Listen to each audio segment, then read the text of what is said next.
When you truly become comfortable in your own skin, that's when you become a more potent, authentic, and influential communicator. Why do you think storytelling is important? The storytelling is 100% something I focus on. It's just a part of a larger puzzle now, or a larger body of work. But stories are important for so many reasons, man. What is the excuse that we make for the reason why we don't do the thing? Have the podcast, write the book, run the business. So the 5 habits, number 1 is transform your internal story. The second is ask conscious questions. The third is unearth your charisma. I think it's really interesting, right? Because a lot of the conversations I've been having the last couple of months has been around done is better than perfect. I'm a multifaceted human being. I'm not just one thing. And often labels can lead us, man, to shrinking, playing small and saying, I am this. But what if you're more than this?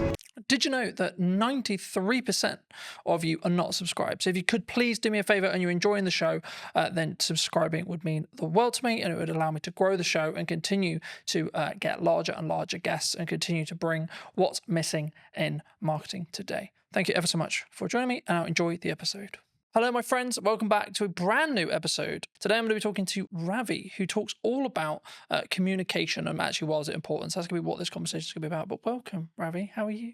Good, man. I feel like we should have started rolling about 10 minutes ago because we had some good conversation about marketing, communication, books, all that good stuff. But I'm feeling good, man. As I told you in the green room or the coffee area, this has been a minute when it comes to me being on podcasts, given I've been focused on writing my book, being a dad and all that good stuff. So it feels good to be here, man. It feels good to be here. Well, thanks ever so much for coming down and for the time, of course. I mean, it would be wrong to not open the show with what you feel is missing in marketing today. I mean, we touched on it in the pre-show conversation a bit, but just to reiterate for the audience's sake, I mean, what do you feel is missing today? When you asked me this question beforehand, giving me the material to prepare, I had to sit with this.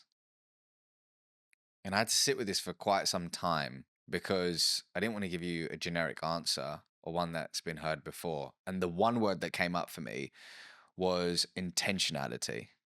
And actually, that's not just in marketing, that's in life right now. Intentionality. I mean, if you just scroll on social media, log on to LinkedIn, log on to Instagram, whatever it could be, there's an addiction to instant gratification, meaning, okay, I want to grow my follower account now. I want to achieve XYZ now. And as a result, I may put out AI content, which feels perfect, which feels like it's going to connect with people. But the truth is there's a disconnect because perfection doesn't exist, man. Perfection doesn't exist, and imperfection equals connection. And our intentionality behind things, our death grip on our desires, and the instant gratification that comes with it, it's just leading us to this place where, and it's funny to say this, the bar is so low in some senses that the number one way to stand out is by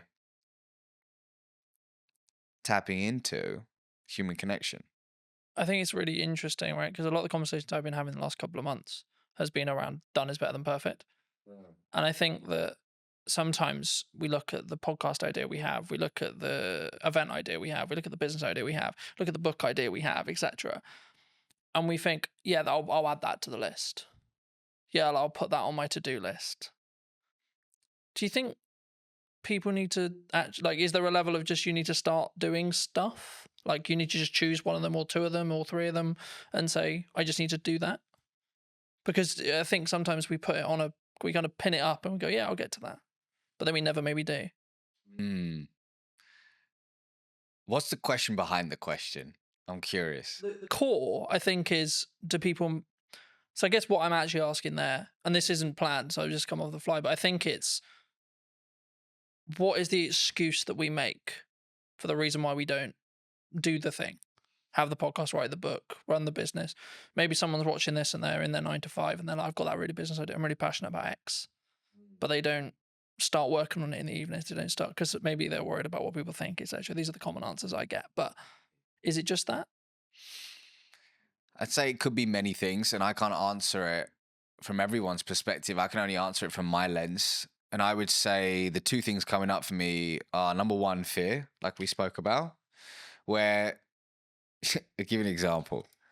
I know of somebody who has a specific idea that they know they knew in that season of their life was in alignment. But there was always a reason why they couldn't pursue it. There was always, for lack of a better word, an excuse as to why they couldn't pursue it. And that excuse gave that individual the reason why, oh, I can't do it now because of X. I can't do it now because of Y. But what those excuses and what that narrative was grounded in was fear. So there is definitely fear. There is definitely fear. But as the old saying goes, fear stands for false evidence appearing real, right? So, yes, there's fear behind it. The second thing is, do you actually want the thing that you say you want? Or have you just logged onto Instagram and you've seen that Jamie is doing incredibly well now that she's left her 9 to 5 and is in this job and seems to be crushing it? And actually, you like the idea of that. You like the concept of that versus the actual reality. And is it your ego saying, hey, I want a bit of that? Or is it actually your authentic self? Is it driven from your authentic self? I don't know. But I think those are the questions to ask ourselves, because the truth is when you, this is my truth actually, when I'm deeply aligned with something, it has a meaning behind it, which means the imperfect action, the work or whatever it takes to achieve that, the excuses, the fear, it starts to move to the sidelines because you know that not taking action is going to cost you more. I think that's key, and I think people listening need to consider: is it keeping up with the Joneses, looking at the trend, etc. And that's why you want to be an entrepreneur. And I'm fortunate where I'm wrongly or rightly rapidly approaching 10 years in business, which is crazy in my head, you know. And I'm looking at it going, right, okay, so the odds here are like I've kind of done quite well, because the odds are that I think I looked up yesterday, I think about 25% of business, like 25% of businesses don't survive longer than 5 years. Really? Yeah. And I'm just thinking, why? And like from listening to what how you just answered the last question, I think for me the key is they weren't in line with, like, they weren't true. You know, they weren't willing to die on that hill or put the flag in the sand or etc. You know, I think entrepreneurship before COVID was cool, right? Because or even during COVID, when there was loads of money floating around and it was, quote, easier. I think that's when people looked at it and went, yeah, that's cool, let's do that. Oh, work life balance. Oh, free. Oh, I make lots of money and I get all the time and I get all the freedom. But now we're in a world where what most people I talk to, and I'm sure you've had it as well, which is like, well, this is just normal. This is what real business is. You know, things are harder. You maybe lose a client, or things are harder in the economy, etc., etc. That's just another day at the office. You know, and I think for me, I think that's where the true entrepreneurs will stand through. What do you think people get wrong though, in either that step or then how they communicate that step to their friends, their family, maybe the clients they want to work with, the market? Because obviously a lot of what you do is about communication, right? And that's why I want to focus on that, because it is your unique skill of expertise and etc. But I also think it's the most underrated one, because it's like, well, there's not much to it, Colin. You just have a conversation, right? Mm, mm. Well, before I answer that, to back it up for a second, you know what was cool when I was growing up was everybody wanted to be an investment banker. Everybody, there was like everybody would watch the movie Wall Street. Gordon Gekko, greed is good, and they were like, okay. And the movie American Psycho, Patrick Bateman, they're like, okay, I want to be an investment banker. And it's so funny how entrepreneurship is now the thing. Like, I think about my daughter, she's nearly 3. I think at 10, she's probably gonna. A YouTuber won't even be a thing then. I don't know what will be the thing, but it's crazy to think how these things move in seasons and how whatever is flavor of the month, people gravitate towards. The question is it in alignment with you and your goals in this season of your life? Ravi now with 2 kids under 3, married, is very different to Ravi in his 20s. Very different. But in answer to your question, so actually to back it up, is the question, what do people get wrong about communication in business, or have I missed or misunderstood that? What do you think people get wrong when they communicate what they're looking for, either in a personal relationship? Let's start there. And then maybe then going into a business relationship, and how we show up and how we communicate.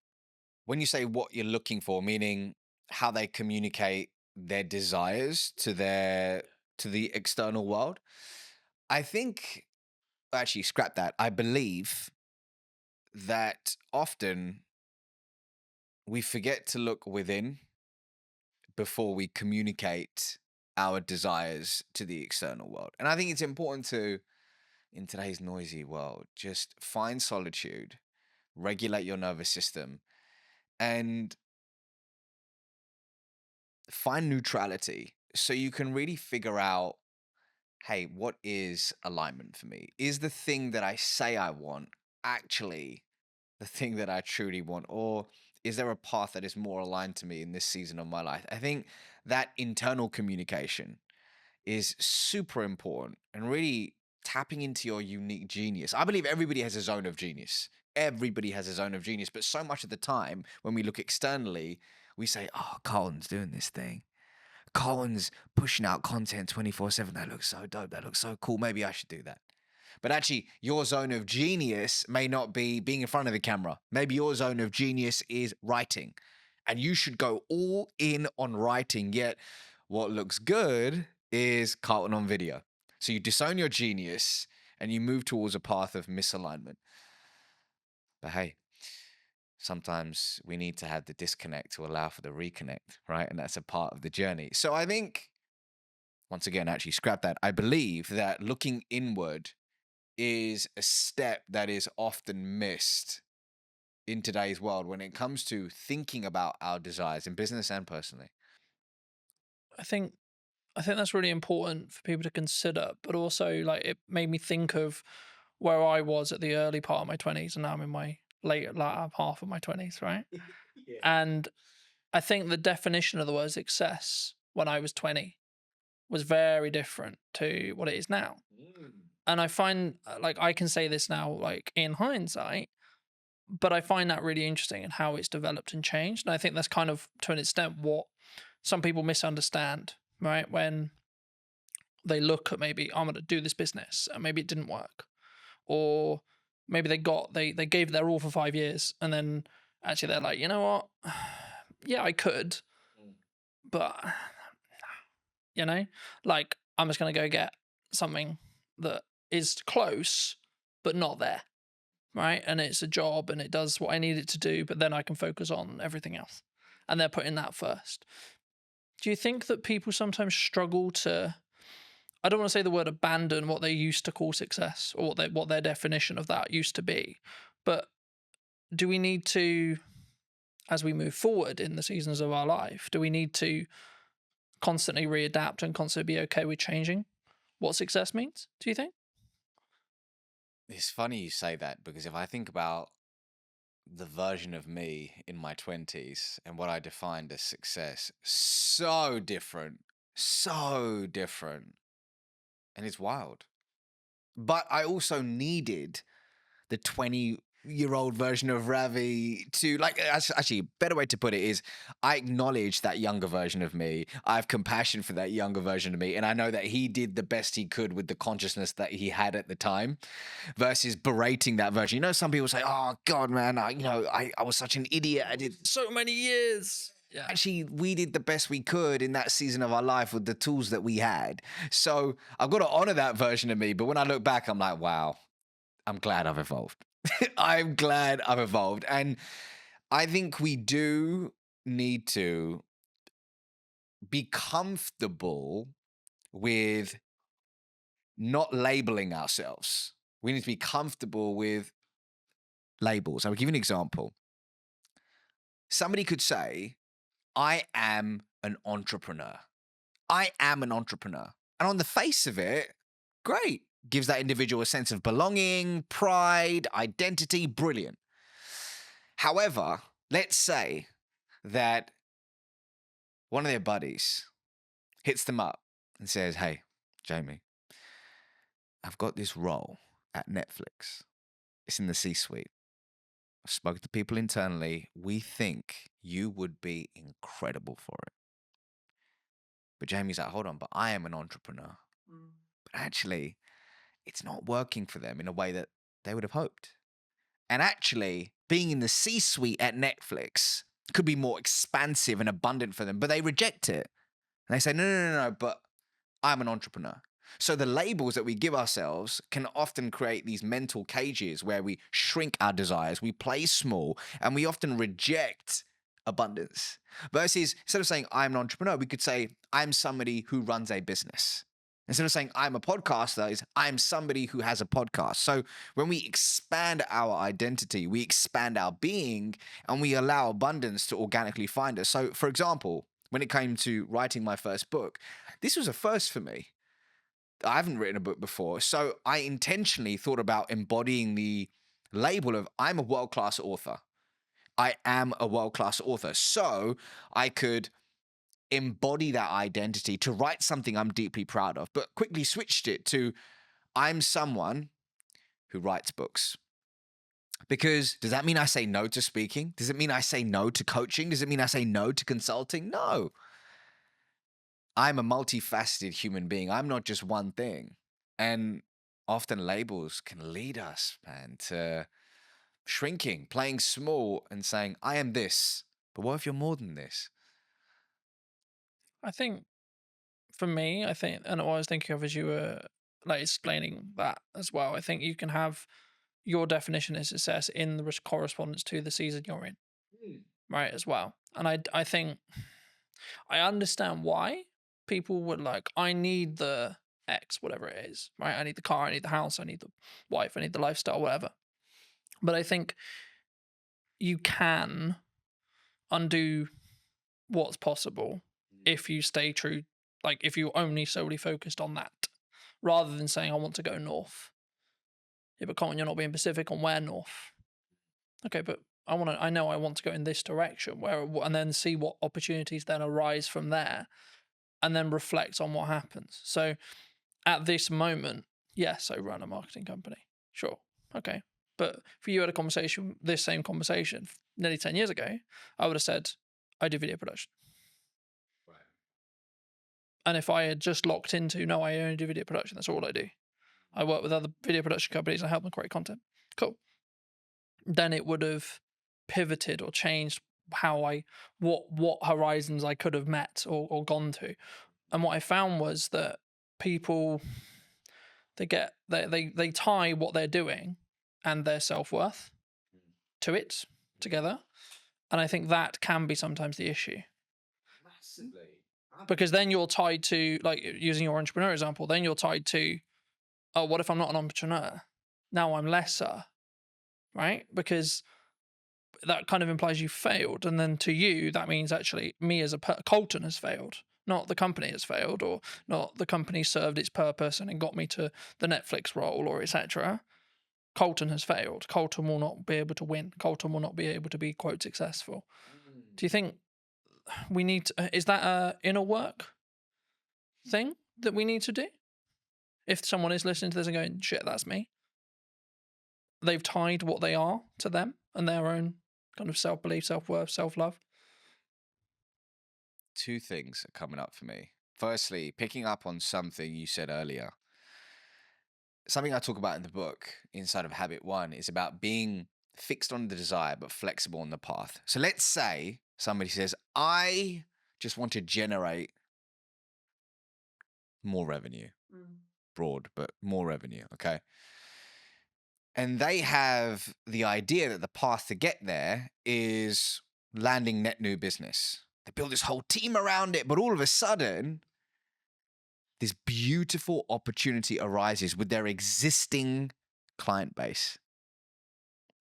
If they are fixed on the path and go, no, no, no, no, no, no, we're just going to acquire net new business, and they reject this abundant opportunity, they may not reach that idea of more revenue. But the idea of pivoting, being open to the infinite possibilities to reach that said desire, which will evolve, and it's okay to evolve it, is super key. Yes, that requires inner work. But going back to your question about self-worth, I used to work in investment banking. And one of the reasons why it took me a long time to hand in my resignation notice back in August 2016 is when I left that world, was I had pinned so much of my identity and self-worth to I am an investment banker. I'm somebody who works in an investment bank. So much pride, status came from that, which stroked my ego, and it was beautiful until it wasn't. But that experience, I'm so grateful for it, man. I'm so grateful for it. And it was, I believe that everything, this is my belief that everything's happening for you, not to you.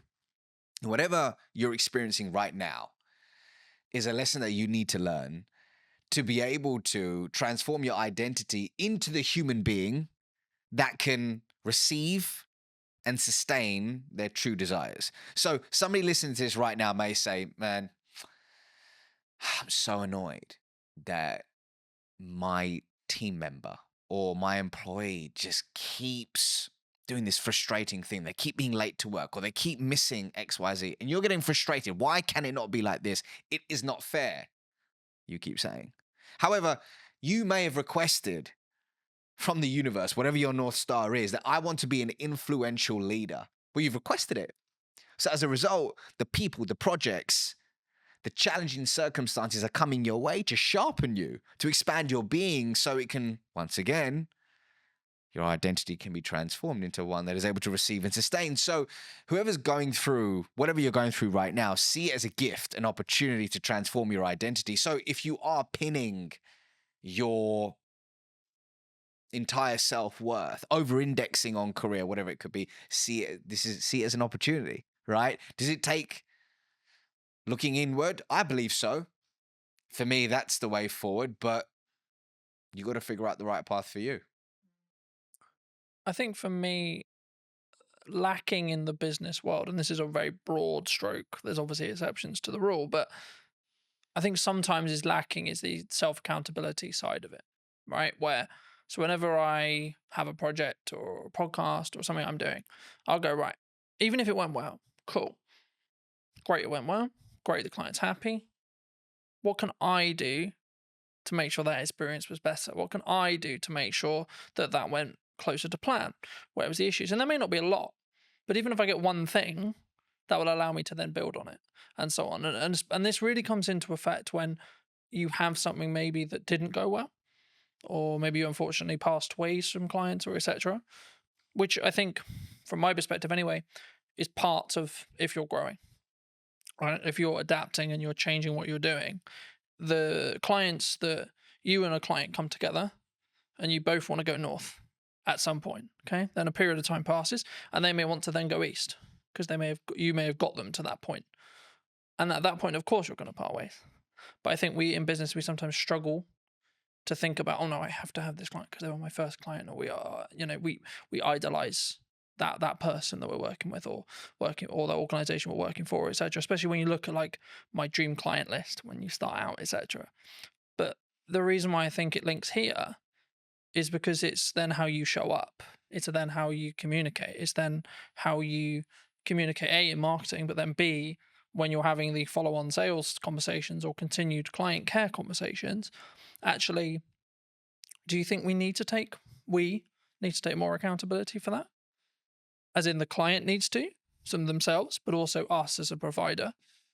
Accountability for what exactly? You mean that What we've done. Because I think it's very easy to go, oh, it's your fault.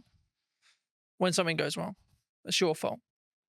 so just so I understand the question, is it when you're in a client customer relationship, something goes wrong, how does one react to it? Yeah. Or it could be just in general, like when you do, like, I'll give you another example. When you have an idea marketing wise and you go, right, I'm going to give my all to this marketing idea. And it doesn't quite go as well as you planned, for example. Oh, this should be this. And the reason why I never use numbers here is because they're all subjective to you. But, oh, we can keep pushing, we can do this, we can do that, etc. And I think for me, you have to sometimes tie the result from what you're looking to achieve in the respect to the amount of effort, because sometimes that result is lagged by 3-6 months. So everything I've understood in business is I do stuff now for the growth I want to see next year, or the growth I want to see in 3 months or 6 months. And just to frame it back into the question, when you look for the relationships that you want to create and have either in business or personally. I think they're very similar. Do you look personally, or would you recommend people look personally at looking for people who can take self accountability when things go wrong? Is the crux? So just so I'm receiving that question, it's in business when you're finding strategic relationships, is accountability an important Yeah, is it thing an that you important look for? element? Do you think moving forward? I'll give you an example. Inside of my business, something happened in the past 4 or 5 days, and there was a mistake made. And I spoke to a team member about it, saying, "Can you help me understand what happened with XYZ?" Now, they could have got defensive. They could have deflected and they could have completely disowned the part that they had to play in that situation. But you know what this individual said? They said, "I'm really sorry about this mistake. I truly own it. And here's what I'm going to do to ensure it doesn't happen again." And they provided a solution. Now, here's why I'm telling you this.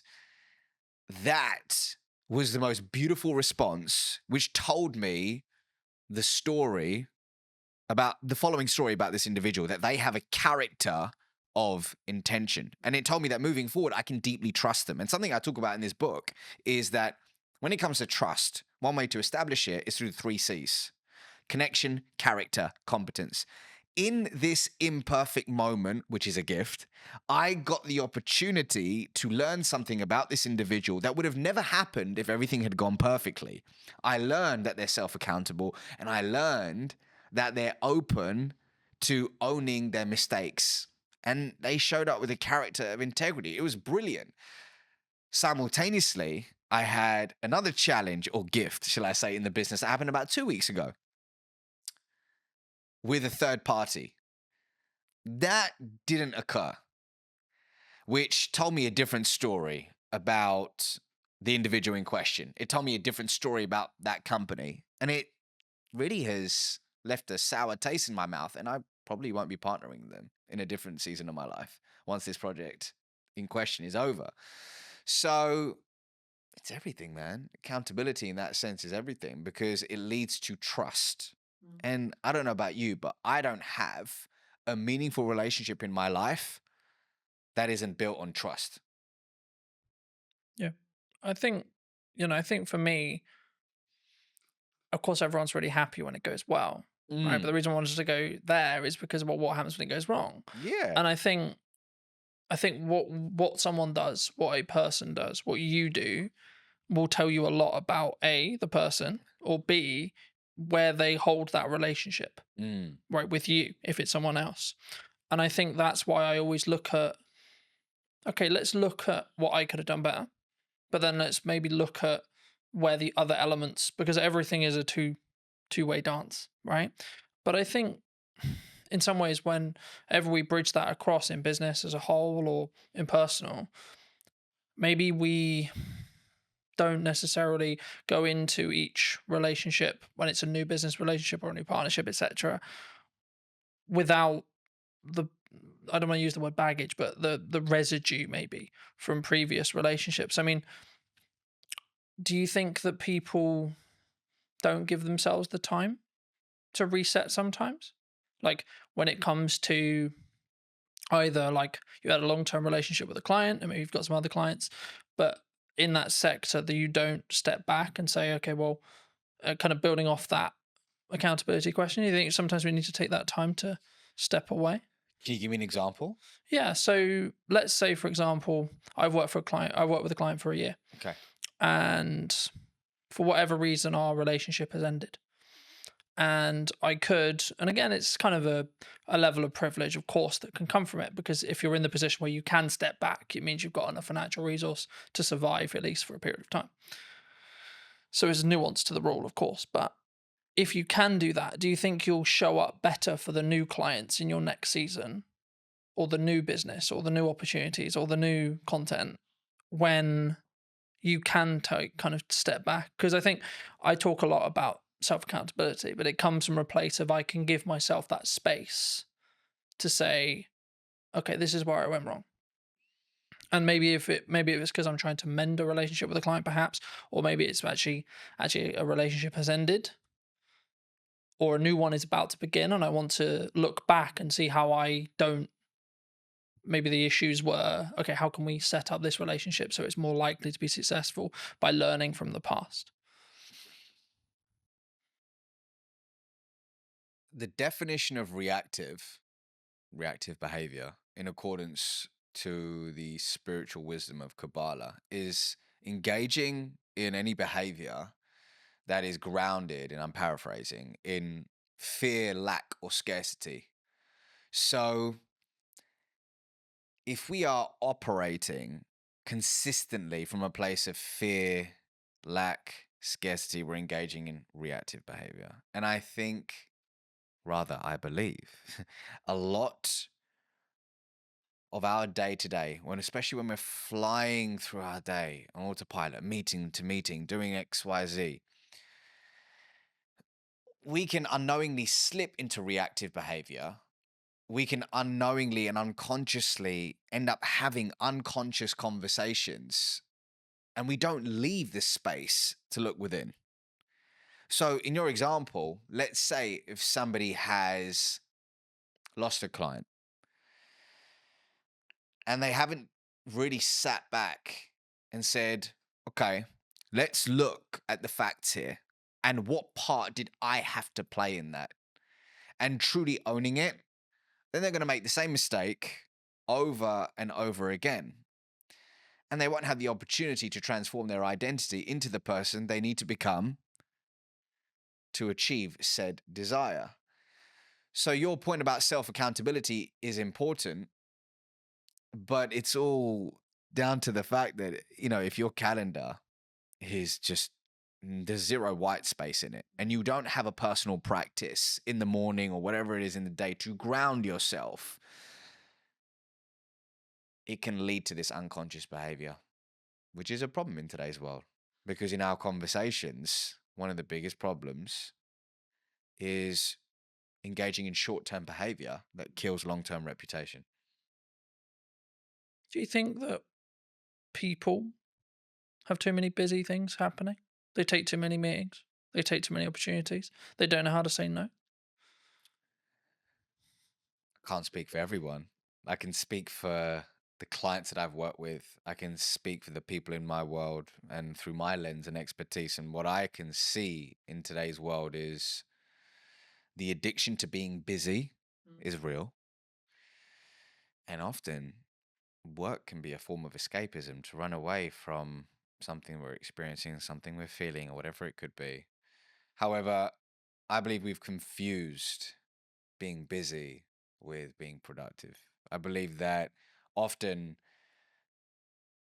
the inability to say no isn't just, oh, I just love working on several things at once.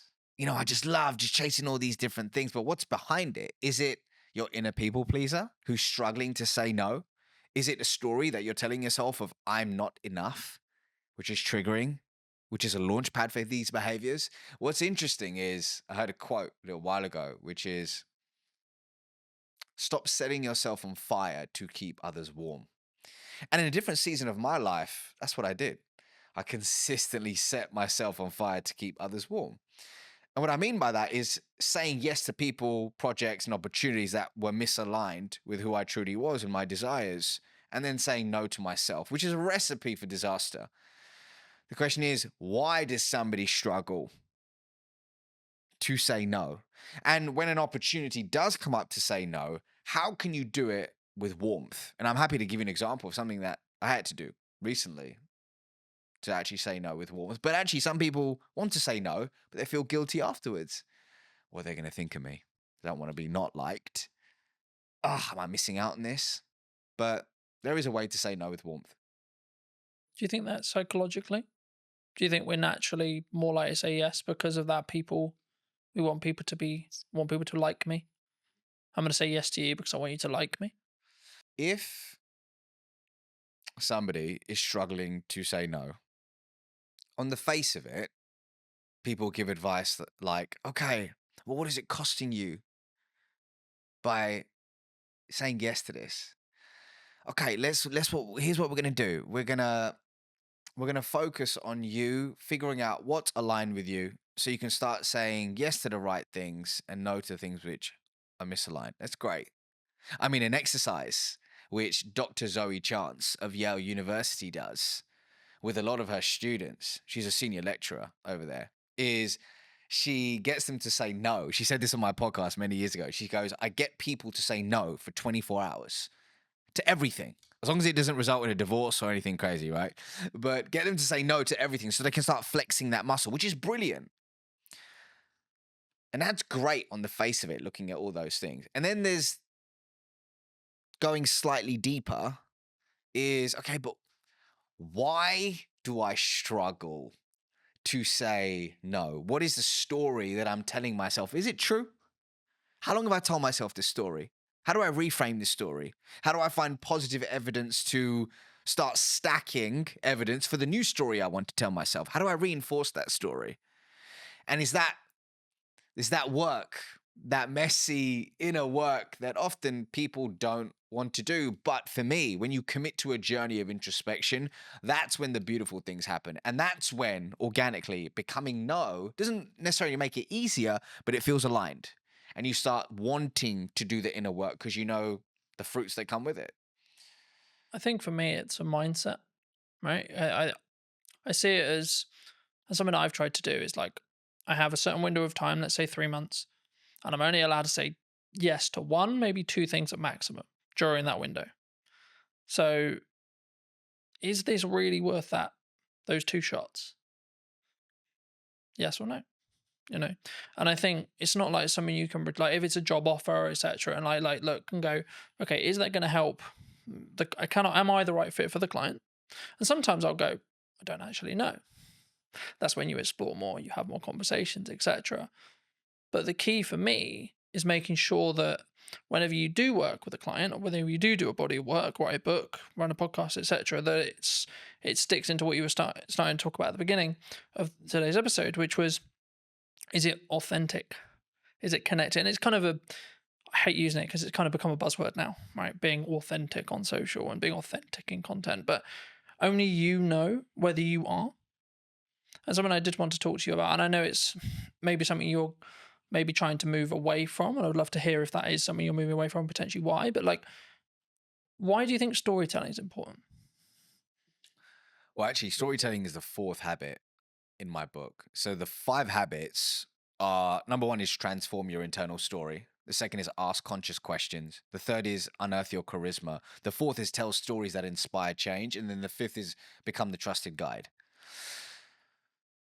So to hit on your point, storytelling is 100% something I focus on. It's just a part of a larger puzzle now, or a larger body of work. But stories are important for so many reasons, man. But let's take it back to the work of Zoe Chance for a second, Dr. Zoe Chance. So, in her body of work, she highlights that human beings all have a gator, an alligator, and a judge within.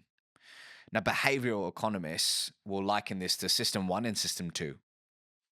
And what she says is the gator is the fast, instinctive, and unconscious part of us, where our emotions live, that drives 95% of our decisions on a daily basis. The judge, like a judge in court, is slower, more deliberate. It requires conscious effort to make rational decisions. So the judge, or rather the gator, is automatic. The judge requires conscious effort, and the gator is more dominant.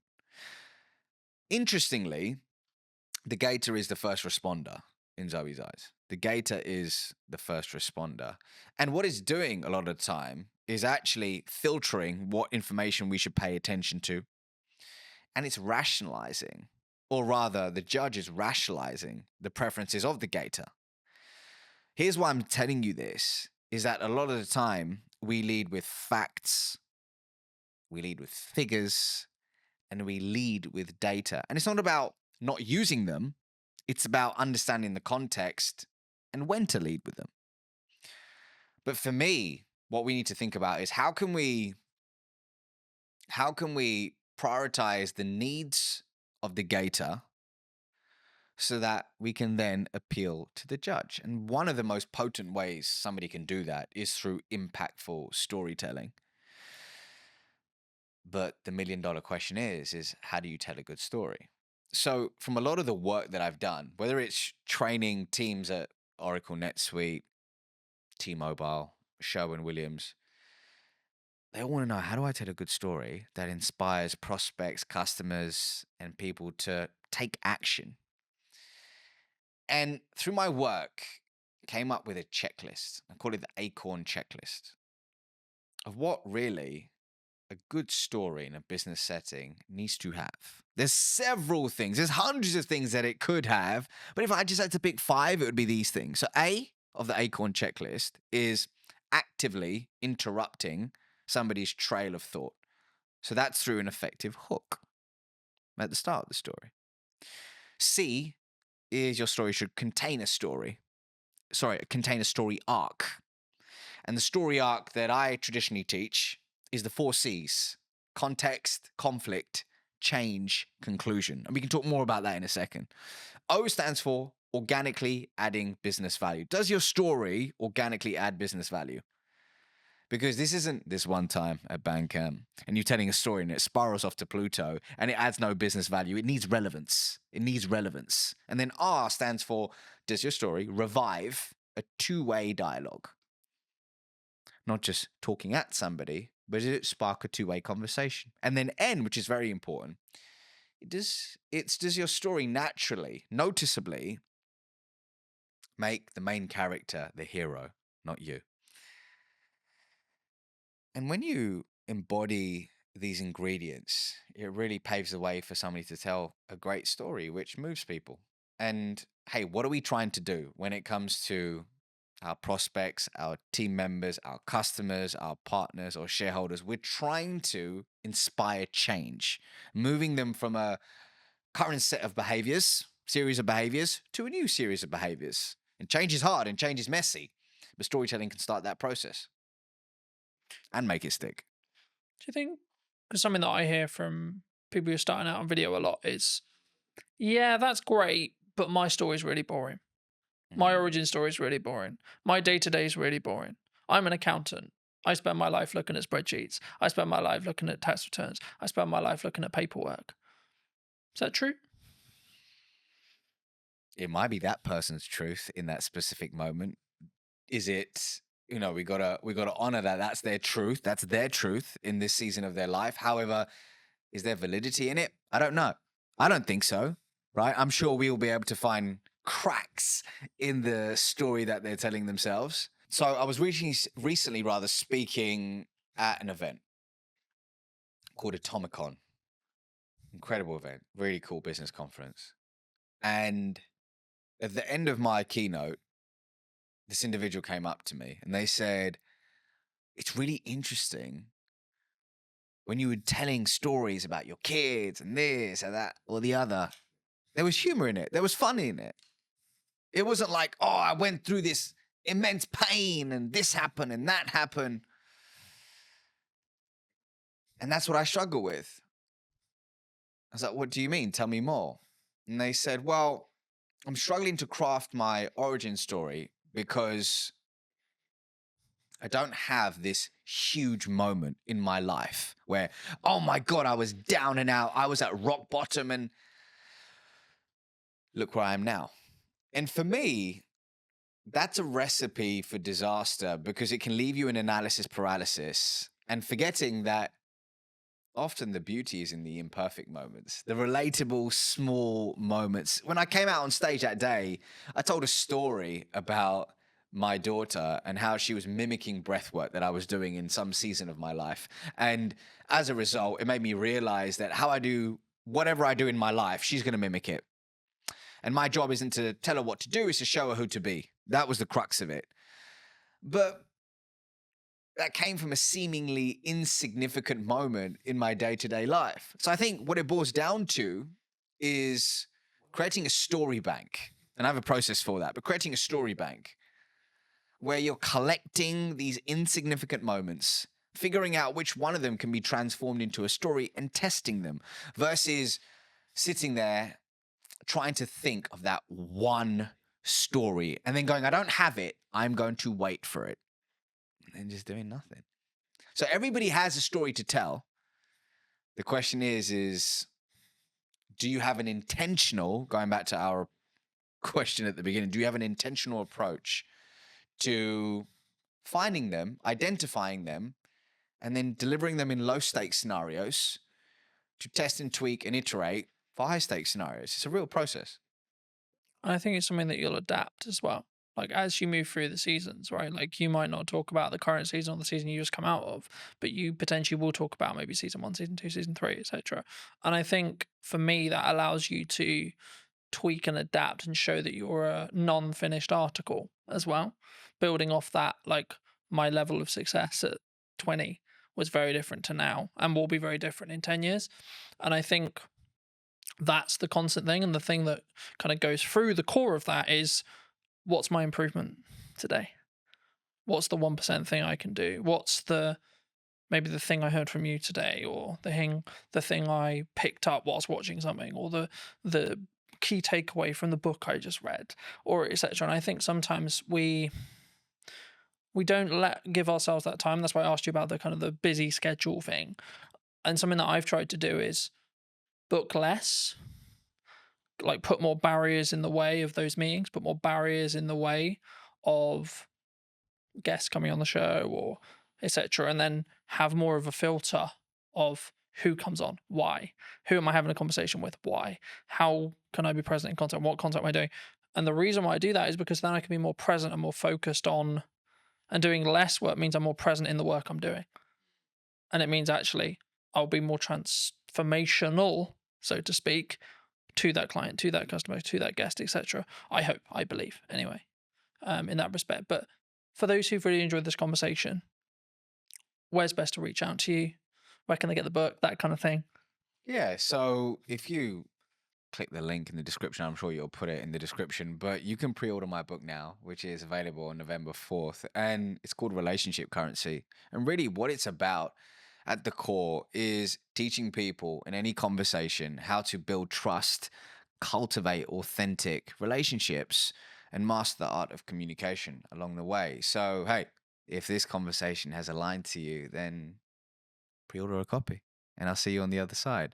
But otherwise, I'm on LinkedIn, YouTube, Instagram, TikTok, all the places, just at the Ravi Rajani, and you can find me there.